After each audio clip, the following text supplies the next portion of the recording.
Hi guys, Rané here. This week's edition, we're going to sit down with Terri Frantz. She's going to let us know what a certified senior care advisor can do for you. What caused you to become a certified senior advisor? I've always loved working with seniors. My mother passed a few years ago, but before she passed, she went through almost 2 years of difficulties where I wish we had known what we know now, because there were so many questions we had and trying to find resources, and it's stressful. And so our job in Senior Care Authority is to help reduce that stress. What are some of the services that you offer to the seniors and their families? So we like to be a referral source for one thing. Our initial consultation is always free. And then when we do help somebody with placement services, like into assisted living or memory care or even independent living, there's no fee to the family at all, because the home they choose pays us a fee. So I'm not working for the home, though. I'm working for the family and looking for their best interests, but they don't have to pay me no matter how long it takes to find something for them. We also do elder care consulting. I have done counseling in families where, they have one family member saying this, another one saying that, and the senior is saying something altogether different. I can help bring some resolve to that. We also do something called peace of mind visits. If you have a loved one that needs somebody to just check in on them regularly, do things with them, help them with the different things that they face in their day-to-day life, we can come in. So say, for instance, you have a mother who lives out of town and there's no family near her, and you want somebody to just check on her once a week or whatever, we can do that. And we have locations, over 100 locations in the United States, so we can look anywhere in the United States to find help for people. We also can help with stay-at-home care planning. People that want to stay at home, that's where we have referrals that we can help them with. And then we have a great program called Beyond Driving with Dignity. It's an amazing program. It's exclusive. We're the only ones anywhere that have it. It was developed by one of the people that was in our company. And so what happens is I would go, so say it's your mom. I would go to your mom's house and sit with her at the kitchen table. And we call it a 2-hour self-evaluation, because we're helping her to evaluate herself. And we'll do things like cognitive exercises, a learning conversation, talking about her experiences, what's important to her, all these different kinds of things, as well as things like, does she recognize street signs and all that kind of thing. At the end of that session, I can tell by going over just what we've talked about, and I'll say, Mrs. Smith, by the way, there's a few things that we've talked about today that concern me. And I'll just go over a few things with her, and I'll say, because of these things, I really feel like you're at risk for a future traffic crash, and I strongly recommend that you retire from driving. And 2/3 of the people who go through this program choose to retire from driving, which is huge. Of the remaining 1/3, half of them are still fine to drive, and half of them are just either cognitively unable to make that decision or just plain stubborn.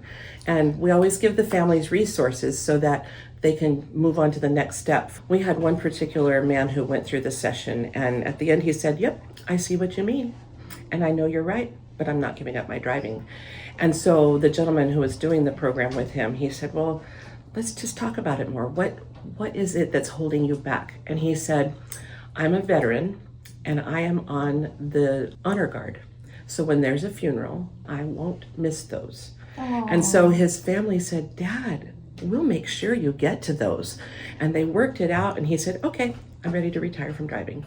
Once he had that issue resolved, he was able to make that decision. So how about some challenges that you face when you're working with families? One of the big challenges is that people don't want to leave their homes. They don't want to leave what they've always known. Change is never easy. If you're like me, when I was younger, I thought assisted living meant skilled nursing, going to a hospital-like setting, and it does not mean that at all. There are beautiful residential style homes that have 6 beds that are just like a home. And so it doesn't have to be that kind of sterile-like setting that people expect. It's a wonderful experience. I find that once they do get placed in a home that fits them, after the initial day or two or whatever, they usually fit right in and start loving it. And that's just a really great feeling for the family, for the senior, and for me. One challenge that I face in this area is that Santa Barbara County and San Luis Obispo County are not Medi-Cal waiver counties. In other words, Medi-Cal, if they're low income, will not help with placements in assisted living or memory care. So I'm telling you that are young out there, look into long-term care insurance. It's cheaper when you're younger, and it's a blessing when you need it. Long-term care So insurance. long-term care insurance is a big thing. Okay, my last question I have for you. Share with me the most memorable placement that you've gone through. Well, I had a recent one where the woman's only living relative was a nephew who lived in another state. She wasn't able to live alone anymore. So her nephew came from out of town, and we had to find some place that week right away. So we were able to find something that suited them. And I remember when we went back after the tour and deciding on it and everything, the nephew, he was talking to me at the car, and he just cried, and he said, "Thank you so much. This takes such a burden off of my heart because he's out of state. He can't just come here anytime." And it was really wonderful. And the funny thing is, she moved in on a Monday, and on a Wednesday, I took another client to tour that same home. And I said, "Oh, it's so good to see you." And I went over and talked to her, and her neighbor was visiting with her. And she told me, "I just love this place.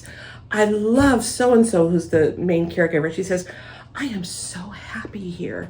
And it was just wonderful to hear 2 days later how she had adjusted so well.